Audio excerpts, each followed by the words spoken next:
पंजाब में चुनावी माहौल पूरी तरह से गरमाया हुआ है। पंजाब की 13 लोकसभा सीटों में से सबसे हॉट सीट यदि मानी जाती है तो वो लुधियाना सीट मानी जाती है, जहां पर रवनीत सिंह बिट्टू और अमरिंदर सिंह राजा वड़िंग, एक भाजपा और दूसरा कांग्रेस, लेकिन पहले दोनों कांग्रेस में थे, इनका मुकाबला है। फिलहाल इस समय हमारे साथ अमरिंदर सिंह राजा वड़िंग है। राजा जी, क्या लग रहा है इस समय चुनावी माहौल है पूरी तरह से गरमाया हुआ है, और लुधियाना की आबो हवा क्या कह रही है? देखो, एक तो लुधियाना की अगर बात करेंगे तो लुधियाना में आप देखेंगे कि जिस प्रकार से देश के प्रधानमंत्री और अमित शाह गृह मंत्री जी अपने चहेता बनाकर अपना आंखों का तारा बनाकर जिस व्यक्ति को लाए थे, जिसका नाम रवनीत सिंह बिट्टू था, आज उनको जनता ने नकार दिया है। बीजेपी भी अंदर अंदर से ये कह रही है कि जो कांग्रेस का नहीं हुआ वो हमारा कैसे हो सकता है, और जिसने कांग्रेसियों के टेलीफोन नहीं उठाए वो हमारे पैसे कैसे हमारे फ़ोन कैसे उठाएगा। तो मैं समझता हूँ। और दूसरी तरफ बहुत बड़ी एक चर्चा है, जो चर्चा नहीं है सच्चाई है, कि आदरणीय पंजाब के मुख्यमंत्री और जो बिट्टू जी का रिश्ता है वो पूरा पंजाब जानता है। अक्सर ही आपको उनके पहले एक बयान देख लीजिए, बहुत बार उन्होंने मान साहब के बारे में और मान साहब ने उनके बारे में, और जो पप्पी पराशर जी दिए हैं, जनता को ऐसा लगता है कि वो गिफ्ट दिया गया है, तोहफे में दिए गए हैं बिट्टू जी को। और पप्पी पराशर जी का जो राजनीतिक करियर है, मेरे को लगता कि आप देखिए कि 26 महीनों में एक भी बार देश की विधानसभा में पंजाब की नहीं बोले, और वहाँ देश की पार्लियामेंट में बोलने जाना है। और आम आदमी पार्टी भी बुरी तरीके से पंजाब के अंदर फ्लॉप हुई है, क्योंकि बहुत सारे वादे कर लिए थे। बदलाव का एक बहुत बड़ा नारा था, जनता सोचती थी कि पता नहीं इनकलाब खड़ा हो जाएगा, जनता सोचती थी कि पंजाब यूरोप बन जाएगा। ऐसा कुछ हुआ नहीं। नशा बढ़ गया, रेत के भाव बढ़ गए, और लॉ एंड ऑर्डर की स्थिति बहुत पंजाब के अंदर खराब हो गई। मैं समझ ड्रग्स बल्कि उस पैमाने पे चला गया जिसकी कभी कल्पना भी नहीं की थी। तो मेरे को लगता है कि नज़ारा बहुत अच्छा है, और कांग्रेस के लिए अच्छी हवा पूरे पंजाब में चल रही है। लेकिन पंजाब के मुख्यमंत्री भगवंत सिंह मान कहते हैं कि 13-0 हो जाएगा पंजाब में, और 13 की 13 सीटें आम आदमी पार्टी बड़ी फर्क के साथ जीतेगी। ये तो समा बताएगा 13-0 के 0-13। भगवंत मान जी को छुपने के लिए जगह नहीं मिलेगी, मैं आपको ये बता देता हूँ। जिस प्रकार से, और इतने बड़े क्यों झूठ बोलते हैं यार ये नेता लोग। आप बात रियलिटी करो, जो कल सबके सामने बात आ जाएगी, फिर लोग कहेंगे कि भाई भगवंत मान जी झूठे हैं, आप झूठ बोल रहे हो। तो 13-0 वाला सपना उनका पूरा नहीं होगा, हो सकता है 0-13 वाला सपना उनका पूरा हो जाए। राजा जी, 2008 की यदि मैं बात करूं तो उस समय लोगों को पता नहीं था कि एक लोकसभा चुनाव में आप आमने सामने होंगे। एक यूथ कांग्रेस के चुनाव में आपने लड़ा, और उसमें रवनीत बिट्टू प्रेसिडेंट बन गए और आप वाइस प्रेसिडेंट बन गए, और आज दोनों आमने सामने लोकसभा चुनाव में है। तब भी विशाल जी देखो, कोई चुनाव लड़ना नहीं चाहता था बिट्टू के सामने, क्योंकि बिट्टू ने सब कुछ मैनेज कर लिया था। कैप्टन अमरिंदर सिंह मैनेज किया, बड़ा परिवार था, सब राजनीतिक लोग बिट्टू को वोट डालना चाहते थे। हमें कौन डालना चाहता था? हम तो एक साधारण परिवार से उठ के हुए आए थे। लेकिन सब बैठ के 3-4 कैंडिडेट को इन्होंने मैनेज करके अमरिंदर सिंह से बैठा लिया था। मैं लड़ा, राहुल गांधी जी का मिशन था और मेरा काम है लड़ना, और मैं चुनाव लड़ा बिट्टू जी के सामने, छाती ठोक के लड़ा। और देखो, पंजाब का प्रधान तो नहीं मैं बन पाया, लेकिन मैं ऑल इंडिया का प्रधान बन गया। मेरे कहने का मतलब, जो लड़ता है उसको लोग याद करते हैं। लीडर वो नहीं है जो जीतता है, लीडर वो है जो कुछ लोगों से अलग करता है, वो लीडर कहलाता है। अब समय आ गया है कि जिस तरह से उस टाइम भी यूथ कांग्रेस का चुनाव हुआ, और आज लोकसभा में आप कांग्रेस के उम्मीदवार हो और रवनीत बिट्टू भाजपा का। विशाल भाई, मैं बचपन से अपनी तरफ जब देखता हूँ तो मेरे को लगता है कि भगवान बिल्कुल मेरे साथ साथ रहता है। कभी किसी का हिसाब किताब कोई हो तो भगवान हमेशा चुकता कर देता है। भगवान वो ये मैंने अपनी तकदीर में बहुत बार आजमा के देखा है। भगवान को लगा होगा ये भी अब बिट्टू जी का भी हिसाब चुकाने का समय लेकिन आ गया है। बिट्टू से हमारी बातचीत हुई है आज, तो उनका कहना था कि राहुल गांधी किसी को मिलते ही नहीं है, कोई भी एमपी ऐसा नहीं है जो हाथ खड़ा करके कह दे कि राहुल गांधी को मैं मिला हूँ। तरह तरह के राहुल गांधी के ऊपर, जहाँ गांधी फैमिली के ऊपर सवाल खड़े कर रहे हैं। देखो बिट्टू राहुल गांधी के लिए तो ये मत कहें और बिट्टू तो ना कहें, हो सकता है किसी आम जनता के किसी व्यक्ति का ये ऐतराज हो। बिट्टू तो 3 बार मेंबर ऑफ पार्लियामेंट बने, बिना मिले ही बन गए, बिना में बने अध्यक्ष बन गए, बिना मिले ही आपके जो परिवार को इतना कुछ दिया। तो बिट्टू जी ये बातें कहते अच्छे नहीं लगते, और जिस थाली में खाया हो ना विशाल जी, उसमें छेद नहीं किया जाता। अगर आपका मन भर जाता है किसी पार्टी से, आपको लगता है कि मेरा फ्यूचर बीजेपी में है, आप जाओ, कोई दिक्कत नहीं है, लेकिन आप उस पार्टी के लिए इस तरह के शब्दावली का इस्तेमाल मत करो। आप कहो कि मेरा यार मन भर गया, मेरे को लगता है मेरा फ्यूचर बीजेपी में है, इसलिए मैं चला जा रहा हूँ। जिस पार्टी में आप बड़े हुए, जिस पार्टी में आपको भगवान ने सब कुछ दिया, हाँ भाई जी हम तुसी, और उस पार्टी के लिए आप ये ऐसी बातें करोगे तो बात बनती नहीं है।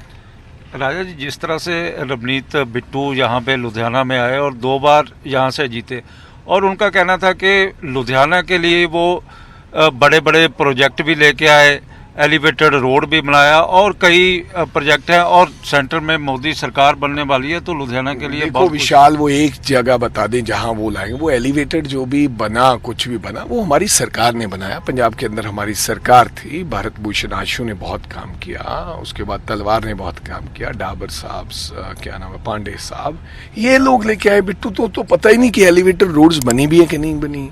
बिट्टू तो पूरे लुधियाना को जानता ही नहीं है अभी तक। बिट्टू ने किसी का फोन ही नहीं उठाया है। बिट्टू कोई बात कहे कि मैं एम्स लेकर आया हूं भाई, मैं यहाँ के लिए पीजीआई लेकर आया हूं, मैं यहाँ के लिए मेट्रो लेकर आया हूं, मैं इंडस्ट्री के लिए पॉलिसी लेकर आया हूं, सिंगल विंडो काम चलेगा। साइकिल इंडस्ट्री का कल मैं मिलने गया था उनको, वो उन्होंने बताया कि 30 करोड़ साइकिल चाइना बेचता है, $300 का, यानी कि 18-21 हज़ार का के लगभग। तो हमारे वाले कहते हैं हम 3500 का साइकिल बेचते हैं, लेकिन केवल 2.5 करोड़ ही साइकिल बेच पाते हैं। हमारी इंडस्ट्री के लिए बहुत से मुद्दे हैं जो केंद्र सरकार से बात करने वाली है। ऐसी फोकल पॉइंट में बहुत सारे लोग मिले। अच्छा होता कि अगर इन इश्यूज़ के ऊपर वो पार्टी छोड़ के जाते और कुछ ना कुछ लुधियाना के लिए लेकर आते और कहते कि मैं इन चीज़ों के लिए आज पार्टी छोड़ के जा रहा हूँ। अच्छा, ये बताएं कि लुधियाना के लिए आपका क्या मास्टर प्लान है? So to be very honest, it's master plan मेरा अभी तैयार हो रहा है, मेरी बातचीत हो रही है लोगों से। हम एक विजन डॉक्यूमेंट जारी करेंगे जिसमें हम बताएंगे कि हम लुधियाना के लिए क्या सोचते हैं, लुधियाना कैसा होना चाहिए, हम क्या कल्पना करते हैं कि लुधियाना ऐसा होना चाहिए। तो फिर लोगों के बीच में जाएंगे, बातचीत हो रही है बहुत से लोगों से कि पोल्यूशन का क्या मसले हल हों, इंडस्ट्री के क्या मुद्दे हैं, लेबर क्लास लोगों का के क्या मुद्दे हैं, ऐसे जो वीकर सेक्शन है उनको लेकर हेल्थ के इश्यूज क्या हैं। तो ये तमाम चीज़ों पे चर्चा जारी है। बिट्टू कहते हैं कि रात को ही उनको एक नोटिस थमा दिया गया, घर से निकाल दिया गया, और जिस सरकार की सोची समझी साजिश थी। अब बिट्टू जी की झूठी बातें नहीं चलेंगी। अब कितने बजे पकड़ाया रात को? बिट्टू जी तो कहेंगे भी और भी कुछ कह देंगे। कितने बजे पकड़ाया? बिट्टू जी ने तो ये भी कह दिया कि मेरे को जमीन गिरवी रखनी पड़ी। कागज कहाँ है जमीन के जो गिरवी रखी है? वो पैसा कहाँ से आया? 1,83,00,000 रुपया किसने दे दिया आपको? कलेक्टरेट क्या था जमीन का? ये सारे क्वेश्चंस हैं। आपने कराया क्यों नहीं दिया 2016 से लेकर आज तक? बनता था कि नहीं बनता था? इसका मतलब पिछली बार आपने जो एनओसी ली वो 2016 से लेकर आपसे पैसे लिए और एनओसी भी ऐसे ही ले लिया आपने। तो मेरे कहने का मतलब बिट्टू जी ऐसी बातें मत करें कि मेरे को घर से किसी ने घर से नहीं निकाला। अब उनको ये नोटिस दिया कि भैया आप इल्लीगल हो, गलत हो। वो कहते हैं कि कांग्रेस और आम आदमी पार्टी का फिक्स मैच चल रहा है और उनको निशाना बनाया जा रहा है। फिक्स मैच दोनों का चल रहा है, मुख्यमंत्री और बिट्टू जी का मेरी बात बताएं, तीन हाउसेस कैसे हैं उनके पास, क्यों है तीन? किसी देश के एमपी के पास 3 घर नहीं है गवर्नमेंट के, लेकिन बिट्टू जी के पास 3 घर हैं। किसकी मेहरबानी से ये 3 घर मिले बताओ? राजा जी, नहीं, किसकी मेहरबानी से मिले? आप ऑथराइज नहीं है, चंडीगढ़ आपके पास घर है, किसकी मेहरबानी से आपको घर मिला है? गवर्नर की मेहरबानी से। किसने कहा गवर्नर को? आपके अमित शाह जी ने। मुख्यमंत्री को किसने कहा? घर क्यों नहीं छुड़वाया गया? 26 महीनों से क्यों नहीं घर छुड़वाया गया? अब तो ये एनओसी लेनी पड़ी। एनओसी लेने में देखा तो बहुत सारा अमाउंट बोल रहा था उनके खाते में, एनओसी ऑफिसर ने नहीं दी होगी। उन्होंने कहा कि रात को बिस्तर उठाना पड़ गया। अरे बिस्तर उठाने की, अब बिट्टू के साथ 150 बंदा तो सिक्योरिटी का है, बिस्तर वो खुद उठा के लाया है। ये तो बहाना बना के लोगों की सिंपैथी लेना चाहते हैं। सिंपैथी उसको मिलती है जो गरीब हो, जिसका टूटा घर हो, जिसके पास 15 गाड़ियां हो और 3-3 घर हो और बच्चे दिल्ली में पढ़ते हों। आप कहोगी मेरे को यार बिस्तर उठाना पड़ा। बिट्टू जी काहे को झूठ बोल रहे हो? जनता सब जानती है यार। राजा जी, ये बताएं कि बिट्टू एक और एलिगेशन लगा रहे हैं कि यदि मैं चुनाव जीत गया तो पंजाब के सारे घपलों की भी जांच करवाऊंगा। खास तौर पर आपके ऊपर उन्होंने निशाना साधा है कि बसों की भी जांच करवा। ये कौन सी नई बात है? वो किसने रोका? किसने रोका है भाई? मैं तो प्रिपेयर हूँ, आप सब जांच कराएंगे ये भी मैं जानता हूँ। पहले भी कही हूँ कि आप जांच करवा चुके हैं, ये कोई नई बात थोड़ी है बिट्टू जी। और ऐसी यार बातें करनी ये शोभा नहीं देता। हम लोग कोलीग रहे, लेकिन आप डराने की बात मत करो। और राजा वड़िंग डरने का नाम नहीं है, ना किसी से आज डरा है ना किसी से कल डरे। जब दिल चाहे जो करना है करवा लेना। अगर इतना ही डरता होता तो मैं चुनाव ही नहीं लड़ता था बिट्टू भाई। अगर आपके इतना ही डरता होता तो चुनाव नहीं लड़ता था। मैं लड़ने के लिए आया हूँ, शेरों की तरह लड़ूंगा। जो करना है आपने कर लेना, कोई मन में वहम न रह जाए। इससे पता लग रहा है कि भाई बंदा हार गया है पहले। इससे पता चल रहा है कि हार रहा है कि मैं ऐसा करूंगा, मैं जांच कराऊंगा, मैं फला कराऊंगा। अब सारी उम्र यही काम करना है मेरे को लगता। और लोगों को पता है, पहले भी कही हूँ कि आपने जांच कराई है। भगवान सब देखता है, जब किसी को धोखा देखो तो भगवान भी छोड़ेगा नहीं। राजा जी, किन से आप इस समय अपना मुकाबला मानते हैं? क्योंकि 3 अलग अलग पार्टियां हैं। एक कांग्रेस है, एक भारतीय जनता पार्टी है, एक श्रोमणी अकाली दल है, एक आम आदमी पार्टी। विशाल जी, मुकाबला किसी से नहीं है, मेरी बात याद रखना। मेरा जिंदगी का 25 साल का तजुर्बा हो गया। 2012 में चुनाव लड़ा था पहला, उसके बाद यूथ कांग्रेस ब्लॉक से चला हूँ। गिद्दड़बाहा का उपचुनाव देखना पड़ेगा। मेरे को लगता नहीं गिद्दड़बाहा का उपचुनाव भी जीतेंगे, देखना नहीं पड़ेगा। मैडम लड़ेगी? जीतेंगे, ये तो समय बताएगा कौन लड़ेगा चुनाव। और राहुल गांधी बताएंगे कि चुनाव किसको लड़ना होगा। तो आपने ये बोल दिया कि पूरी तरह से एक तरफा मुकाबला हो गया है लुधियाना का। अब देख लीजिए माहौल, स्कूटर वाला कैसे हाथ हिलाता है, रिक्शा वाला कैसे प्यार देता है। और आज अभी प्रोग्राम से जाके आए हूँ, ये एक वार्ड का प्रोग्राम था।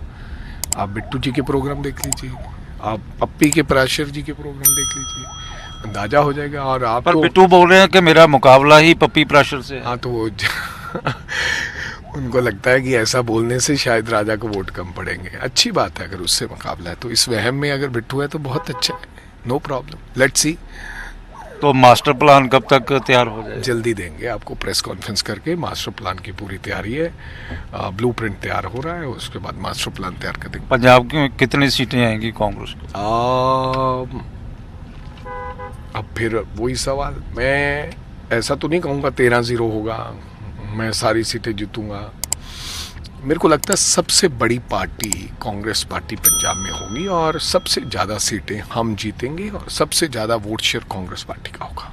बिल्कुल, सबसे ज़्यादा वोट शेयर कांग्रेस पार्टी का होगा। लेकिन वहीं पर बात आ जाती है कि आपकी मुख्य अपोजिशन पार्टी कौन होगी?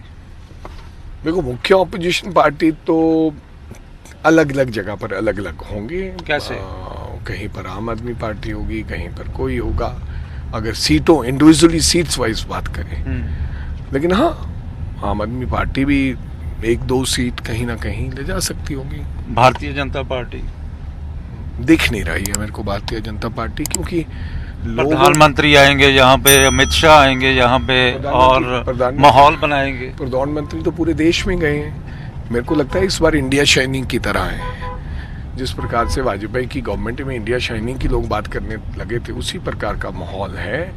पहले वो प्रधानमंत्री जी कहते थे भी अब की बार 400 पार, अब कह रहे हैं स्थिर सरकार। और जिस प्रकार से बयानबाजी हो रही है, मंगलसूत्र की बात, मुस्लिम लीग का ये मैनिफेस्टो, उससे लगता है कि काम गया। काफ़ी बड़ा नुकसान है भाजपा पार्टी का। लोग थक चुके हैं। लोगों के मुद्दे और हैं। लोगों का मुद्दा महंगाई है, लोगों का मुद्दा बेरोजगारी है। काफ़ी उन्होंने कोशिश की देश के लोगों को बांटने की, लेकिन हिंदुस्तान के लोगों को ये समझ आ गया कि ये केवल राजनीतिकरण हो रहा है। यहाँ पर काफी ज्यादा तादाद में प्रवासी लोग हैं, तो क्या कहेंगे आप? मैं उन भाइयों को कहना चाहूँगा कि ये समय आ गया है परिवर्तन का। आपको परिवर्तन करना चाहिए, और परिवर्तन देश की भलाई के लिए, हमारे सबकी भलाई के लिए अगर परिवर्तन होगा तो देश तरक्की करेगा। और उम्मीद करता हूँ कि सब प्रवासी भाई हमारे हैं। अब वो प्रवासी नहीं है, वो देशवासी हैं, वो पंजाब वासी हैं। उनको मेरी गुजारिश है कि वो सब लोग कांग्रेस को वोट करेंगे। ये थे अमरिंदर सिंह राजा बलिंग, जो बता रहे थे कि इस समय जो लुधियाना में राजनीति बेशक हो रही है, लेकिन जो मुकाबला है वो एक तरफा हो चुका है, और अपनी जीत का उन्होंने बड़ा दावा भी किया है। कैमरामैन गंभीर सिंह राणा के साथ विशाल एंग्लिश, न्यूज़ 24 लुधियाना।